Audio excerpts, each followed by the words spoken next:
রাস্তাঘাটে আমরা সেই সম্ভাবনা দেখতেছি এবং এই আসার পরে কিন্তু ঘটনাটা হবে প্রথমবারের মতো রাষ্ট্র আমাদের বাংলাদেশের রাষ্ট্র কিন্তু একটা ধর্মীয় রাজনীতির আবহে চলে যাবে।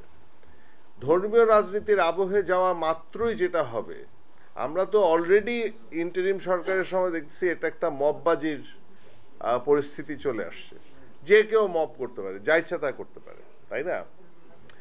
এখন আপনি চিন্তা করেন যে এই রাষ্ট্র যদি এই ধর্মীয় রাজনীতির আবহের ভিতর চলে যায়, তখন কিন্তু মববাজিটাই আইন হয়ে যাবে। আমাদের মানে ঠিক বেঠিকের বিচার কিন্তু করবে যে কোনো মব, এবং রাষ্ট্র তখন তাকে বাধা দিবে না দেওয়ার সম্ভাবনাই বেশি হবে। আমার কাছে মনে হয় যে পাকিস্তান যখন তৈরি হয় তখন কিন্তু আমরা একটা জিনিস ভুলে যাই যে 47-এ আমরা জানি রায়ট হয়েছিল, কিন্তু আমরা ভুলে যাই যে 50-এর দশকের শুরুতে কিন্তু অনেকগুলি রায়ট হয়।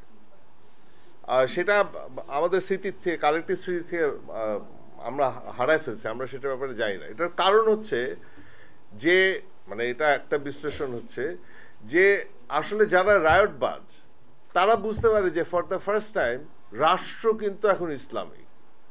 তাইলে এখন যদি একটু হিন্দুদেরকে পিটাই তাইলে সম্ভবত আমার বিরুদ্ধে কেস হবে না, কারণ কদিন আগে তো হিন্দু প্রশাসন ছিল। সো বাংলাদেশ একটা ভয়ঙ্কর বিপদের ভিতরে আছে, যেখানে আমরা শেখ হাসিনার বিরুদ্ধে কিছু করতে পারতাম।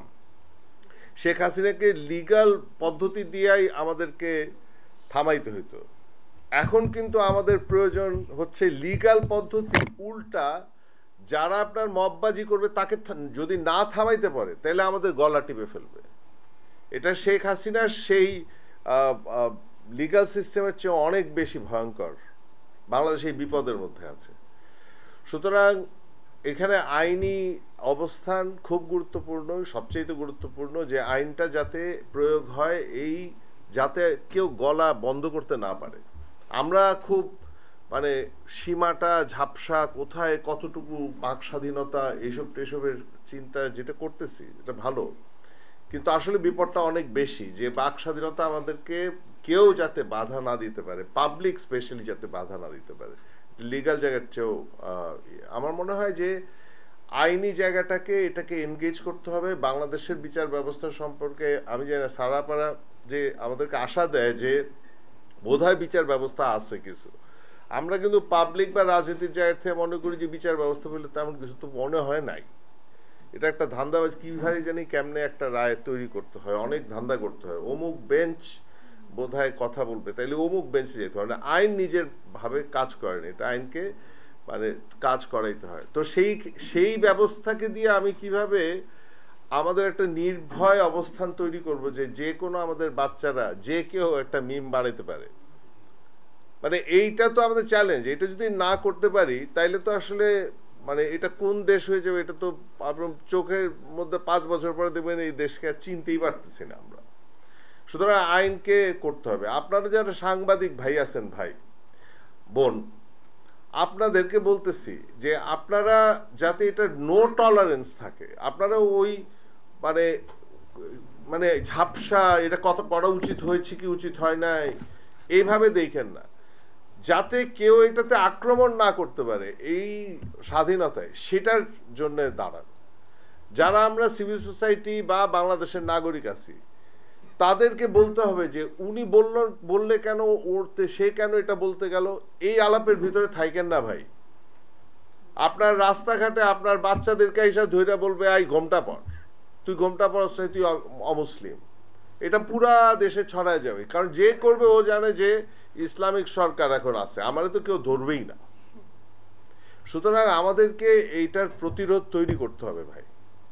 এই প্রতিরোধ যদি আমরা লিগ্যাল বলেন, সিভিল সোসাইটি বলেন, সাংবাদিক বলেন, সবাই যদি এই মুহূর্তে না দাঁড়াই, আমরা যদি মনে করি যে হ্যাঁ ভিপি একটা কিছু বলছে বোকার মতো, ব্যাপারটা এতটুকু না।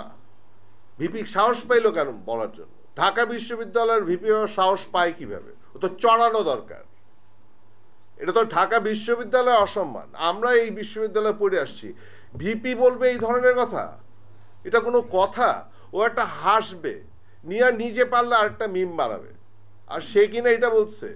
সমাজ এগুলিকে আমি স্বাভাবিকভাবে নিতেছে। সুতরাং সামনের বিপদ নিয়ে ভাই আমার মনে হয় ভিপির এইটা বলাটা হচ্ছে সামনে যে কি বিপদ আসতেছে তার একটা পরিষ্কার চিহ্ন। আমাদের দায়িত্ব হচ্ছে যাতে বাংলাদেশটা আমরা চিনি না এরকম বাংলাদেশে না যায়, এবং আমরা যাতে এটাকে প্রতিরোধ করি, যাতে আমরা বলি যে খবরদার এইভাবে তুমি আইনকে নিতে পারবে না, রাস্তায় নামতে পারবে না। আমাদের সবাইয়ের নিজস্ব মতামতের অধিকার আছে, এবং আমাদের সবাইকে বুঝতে হবে যে যে যেই মতের আছে সেই মতটা আমার সাথে না মিললেও সেটা তার মত, সেটা তার অধিকার। এই জায়গাটায় আপনারা সবাই, আমাদের সবাইকে একমত হইতে হবে, একসাথে হইতে হবে, প্রতিরোধ করতে হবে। ইনঅ্যাক্টিভ হয়ে বসে থাকলে কিছু হবে এই আপনি চিনতেও পারবেন না 5 বছর পরে বাংলাদেশ কি হইল। আমরা ভিন্ন মাত্রায় এখানে আলাপ হবে। সুতরাং প্রতিরোধ করি সবাই মিলিয়ে একসাথে, সেটাই চাওয়া। ধন্যবাদ।